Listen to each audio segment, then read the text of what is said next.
let's solve exercise 6.6 of your syllabus, and in exercise 6.6 we will see the word problems related to the trigonometric ratios. Trigonometric ratios के related अब हम word problem देखेंगे, यानी कि जिनको हम अबारती सवालात कहते हैं.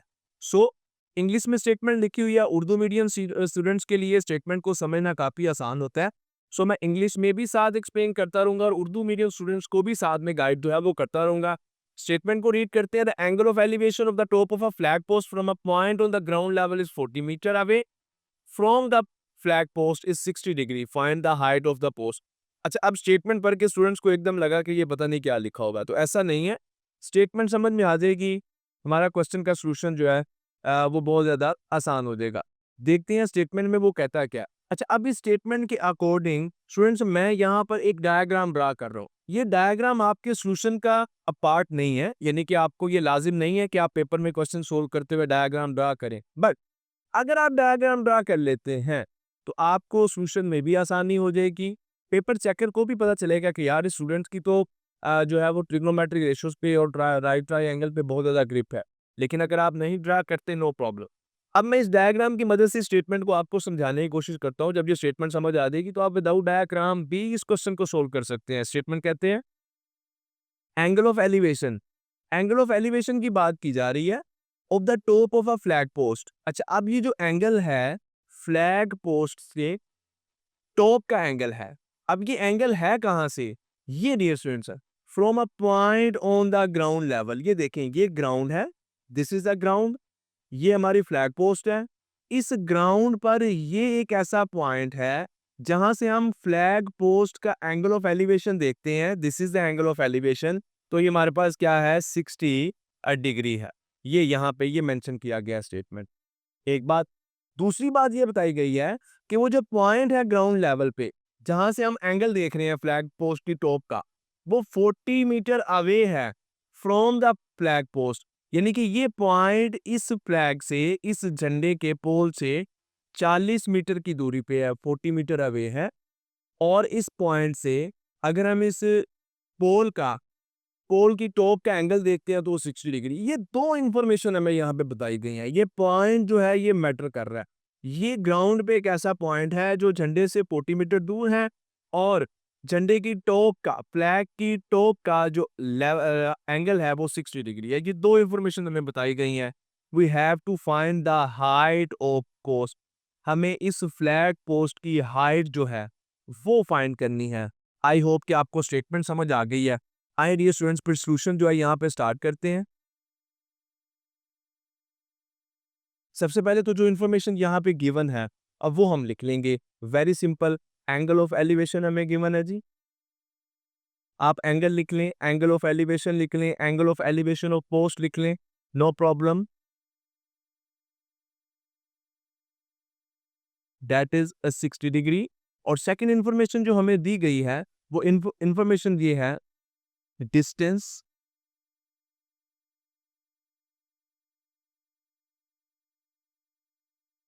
Between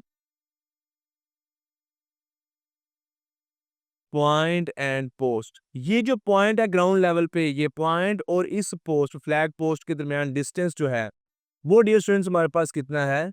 40 metre. अच्छा, अब क्योंकि आप देखिए ये एक राइट ट्रायंगल बन रही है. अब इजी हमारे लिए तभी होगा कि जब हम इस राइट ट्रायंगल को नेम दे देते हैं. लाइक मैं इसको नेम दे देता हूँ जी, ए बी एंड सी.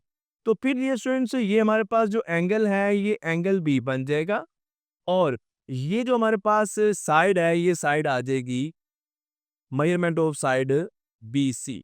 पूछा गया क्या है हमसे? हमसे पूछा गया हाइट ऑफ पोस्ट. अब हाइट ऑफ पोस्ट को हमने डिनोट किया जी मेजरमेंट ऑफ ए सी. ये हमें फाइंड करना है. कैसे फाइंड करेंगे? अच्छा, अब बात ये है कि ये जो काम यहाँ तक सॉल्यूशन हमने किया, बेटा ये काम सिर्फ जो है ना इसको समझना जरूरी है.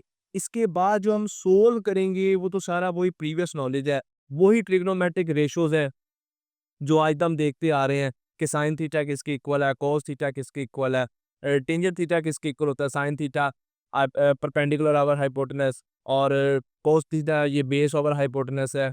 वो सारी इंफॉर्मेशन पुरानी ही यूज होगी जो हम प्रीवियस एक्सरसाइजेज में भी यूज करते हैं, बट इस वर्ड प्रॉब्लम से, इस अबारती सवाल से इंफॉर्मेशन जो है वो एक्सट्रैक्ट करना, वो इंफॉर्मेशन निकालना और फिर उनको यूज करना, ये जो है यहाँ पर मेन काम था। तो इंफॉर्मेशन हमने निकाल ली है, अब हाइट निकालनी है। मैं आपसे पूछूं ये हाइट क्या, तो आप कहेंगे sir actually this is the perpendicular of the right triangle, ये इस राइट ट्रायंगल का परपेंडिकुलर है।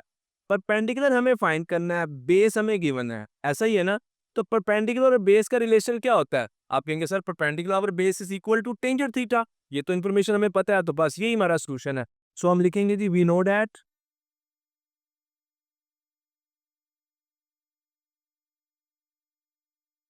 Tangent theta is equal to perpendicular over base.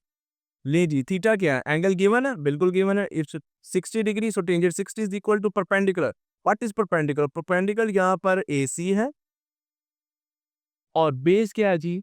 Base is BC।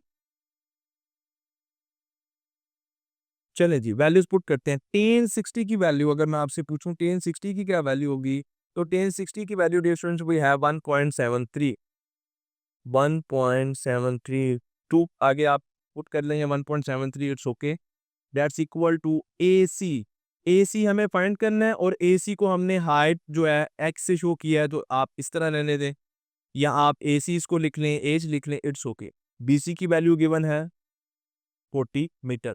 अब एज की वैल्यू निकालनी है, 40 इस साइड पे आएगा, मल्टीप्लाई हो जाएगा, so H is equal to 1.73 into 40, और जब 40 को हम 1.73 से मल्टीप्लाई करेंगे देन द रिजल्ट इज 69.28 और यूनिट हम यूज कर रहे हैं यहाँ पर मीटर। सो देख लें सोल्यूशन क्या है। सोल्यूशन में तो वही इंफॉर्मेशन जो हम प्रीवियस एक्सरसाइजेज में बार बार यूज करते आ रहे हैं, जस्ट मेन काम यहाँ पे अपनी स्टेटमेंट से इंफॉर्मेशन जो है वो एक्सट्रैक्ट करना था। तो क्वेश्चन नंबर 1 यहाँ पे कंप्लीट हुआ। आई डियर स्टूडेंट्स मूव करते हैं towards the next question which is question number 2, and in question number 2 he is saying an isosceles triangle has a vertical angle of 120 and a base 10 centimeter long, find the length of its altitude। अब यहाँ पर भी मैं diagram जो है वो draw करूंगा, क्योंकि डायग्राम से मैं चाहता हूँ कि आपको स्टेटमेंट की समझ आ जाए। ये नहीं कि जस्ट मैंने सिंपल सॉल्यूशन दे दिया। सिंपल सॉल्यूशन देखना है तो आप की बुक से भी देख सकते हैं। स्टेटमेंट की understanding is the main things, आपको स्टेटमेंट समझ आनी चाहिए। आइसोसेलेस ट्राइंगल क्या होती है? अब जिन स्टूडेंट्स को पता है इट्स ओके, जिनको नहीं पता तो बताता चलो। ऐसी ट्राइंगल जिसकी दो साइड्स इक्वल हो, that is called isosceles triangle. So ये एक ऐसी ट्राइंगल है जिसकी ये जो दो साइड्स हैं, ये जिनको मैं यहाँ पे मेंशन कर रहा हूँ, ये दोनों साइड्स जो हैं इक्वल साइड्स हैं। सो ये हमारे पास आइसोसेलेस ट्राइंगल है।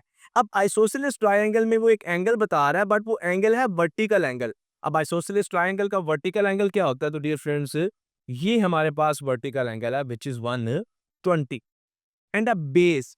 अब ये आइसोसेलेस ट्राइंगल है, ये दो साइड्स इक्वल होती हैं और ये जो साइड है ये बेस है और बेस की लेंथ जो है ये 10 सेंटीमीटर। यहाँ तक आपको ये डायग्राम और स्टेटमेंट मैं जो है वो मैच कर रहा हूँ, आपको समझ आ गई है जी। ये वर्टिकल एंगल आइसोसेलेस ट्राइंगल का और ये इसकी बेस है जो कि 10 सेंटीमीटर लॉन्ग है। Find the length of altitude. अब इस ट्राइंगल का एल्टीट्यूड क्या होगा? सो डियर स्टूडेंट्स ये मैंने ड्रा किया है, this is the altitude for the triangle. ये एल्टीट्यूड है ट्राइंगल का। Is that clear? अब ये तो इन्फॉर्मेशन हमने यहाँ से निकाल ली। हाँ, अब हमें फाइंड क्या करना है? हमें ये एज फाइंड करना है। अब देखें जैसे ही हमने ये एल्टीट्यूड ड्रा किया है, हमारे पास जो आइसोसेलेस ट्राइंगल है ये दो राइट ट्राइंगल बन गई है। एक ये राइट ट्राइंगल बन गई है ये, और एक ये राइट ट्राइंगल बन गई है। अब इस राइट ट्राइंगल का भी ये परपेंडिकुलर है और इस राइट ट्राइंगल का भी ये परपेंडिकुलर है। अल्टीट्यूड, जो अल्टीट्यूड हमें फाइंड करना है। सो हम किसी एक राइट ट्राइंगल को डिस्कस करेंगे। अगर क्वेश्चन आपके ध्यान में आ रहा है कि सर आइसोसेलेस ट्राइंगल गिवन है, हम आइसोसेलेस ट्राइंगल को क्यों नहीं डिस्कस कर रहे, तो बेटा आइसोसेलेस ट्राइंगल को हम कैसे डिस्कस करें? डिस्कस तो हम आइसोसेलेस ट्राइंगल को ही कर रहे हैं, बट इसकी वैल्यू फाइंड करने के लिए हमें राइट ट्राइंगल की हेल्प लेनी है। क्यों? क्योंकि trigonometric ratios are associated with right triangle. Trigonometric ratios का साइन थीटा की बात करते हैं, कॉस थीटा, तो ये राइट ट्राइंगल के साथ है। सो ये राइट ट्राइंगल है जी, हमारे पास दो राइट ट्राइंगल, पर किसी एक राइट ट्राइंगल को डिस्कस कर लेते हैं। लेट हम इस राइट ट्रायंगल को डिस्कस कर लेते हैं। तो इस राइट ट्रायंगल में डियर स्टूडेंट्स अब देखें आप, ये बेस है।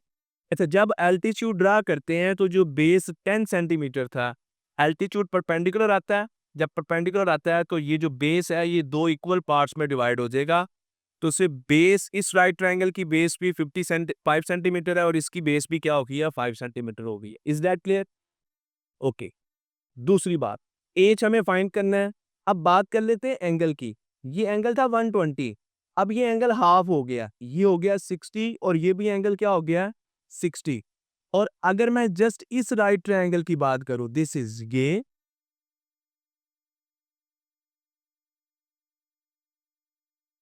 इस राइट ट्रायंगल में ये एंगल 60 है, एच हमें फाइंड करना है, बेस 5 है और ये एंगल क्या हो जाएगा, जब ये 90 है, ये 60 है, 90 और 60 150 और ये क्या हो गया 30। एंगल तीसरा कैसे फाइंड करते हैं ये हम प्रीवियस एक्सरसाइजेज में डिस्कस कर चुके हैं। सो अब ये इंफॉर्मेशन हमने निकाल ली, तो अब देखिए सोल्यूशन देखिएगा। विद इन मिनट्स जो है हम इस क्वेश्चन को सोल्व कर लेंगे। इंफॉर्मेशन हमें क्या यहाँ पे गिवन है जी, बेस, मेजरमेंट ऑफ बेस आप कर ले जी। हाँ, अगर आप नेम देना चाहते हैं ए बी सी नेम दे दें, नो प्रॉब्लम। ये 5 सेंटीमीटर है, इस राइट ट्रायंगल की बात कर रहा हूँ। एंगल क्या है जी यहाँ पर, मेजरमेंट ऑफ एंगल, थीटा से इसको डिनोट कर देते हैं। इस एंगल को ले लें, 30 डिग्री है जी यहाँ पे। एच हमें फाइंड करना है, हाइट ऑफ एल्टीट्यूड हमें फाइंड करनी है जी।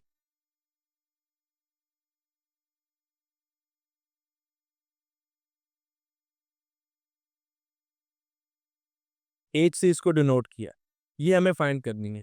अब ये कैसे फाइंड करेंगे, आप बताइएगा मुझे। ये परपेंडिकुलर है, ये बेस है। Again, what is the relation between perpendicular और बेस, इनके साथ this is tangent theta. So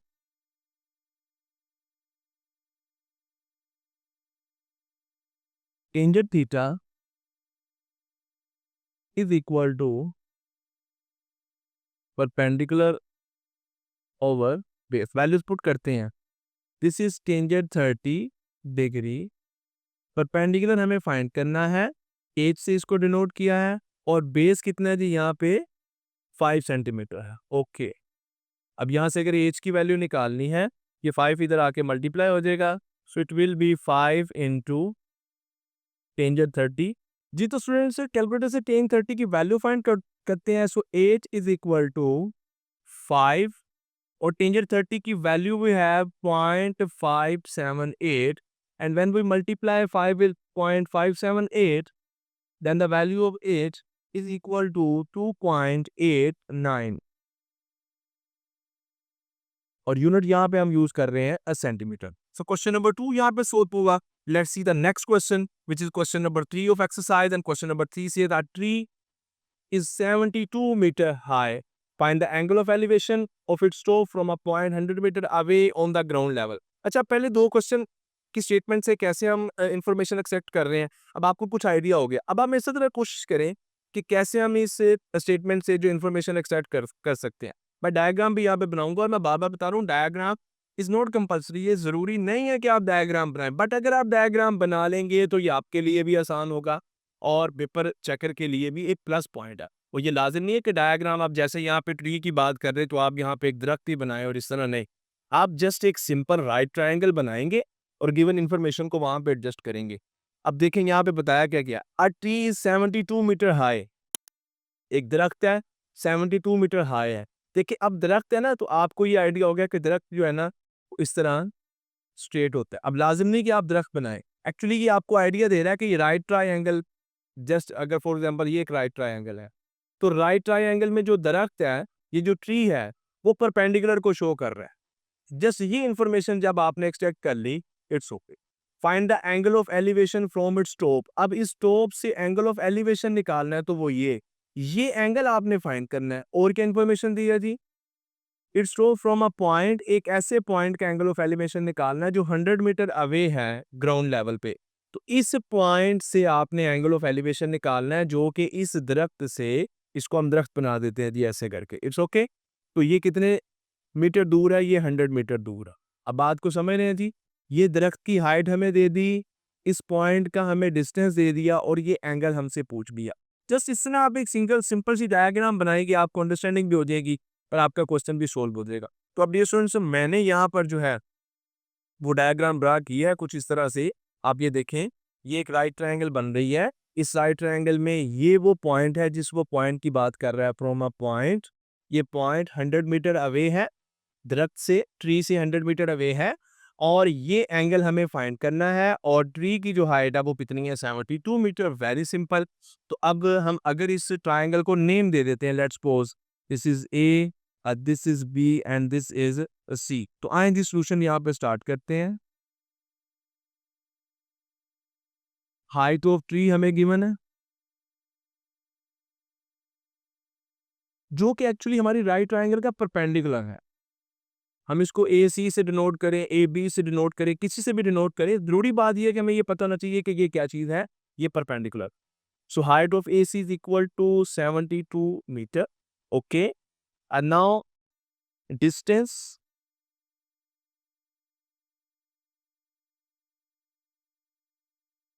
between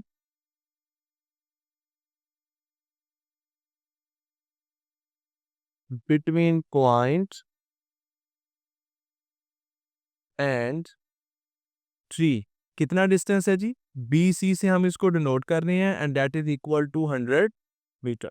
okay, but we have to find the angle.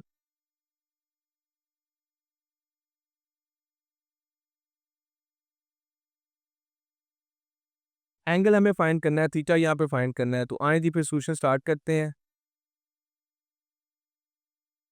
क्या सोल्यूशन होगा यहाँ पे, परपेंडिकुलर और बेस। अगेन क्वेश्चन नंबर 1 में देखें परपेंडिकुलर और बेस का रिलेशन था, क्वेश्चन नंबर 2 में परपेंडिकुलर और बेस का रिलेशन था, अब क्वेश्चन नंबर 3 में भी परपेंडिकुलर और बेस से रिलेशन है। तो आप फौरन कहेंगे sir that is tan theta, tangent theta is equal to perpendicular over base.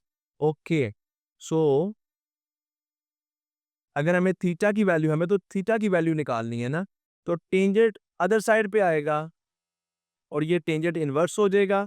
अब परपेंडिकुलर क्या है हमारे पास जी, परपेंडिकुलर है ए सी, और बेस क्या है जी, दिस इज बी सी। बस वैल्यूज पुट करें तो this is tan inverse of A C की वैल्यू क्या है जी, 72, और बी सी की वैल्यू क्या है जी, 100 मीटर। सो थीटा इक्वल आ जाएगा जी टेन इनवर्स ऑफ 72 को 100 से डिवाइड करेंगे तो 0.72 आ जाएगा। अपना साइंटिफिक कैलकुलेटर पकड़ें, वहां पे लिखें जी टेन इनवर्स। टेन इनवर्स के बाद जब आप लिखेंगे 0.72, इक्वल का बटन प्रेस करेंगे तो आपके पास एंगल की वैल्यू आ जाएगी which is 35.7 degree. So this is the method to find the angle a bit in this case.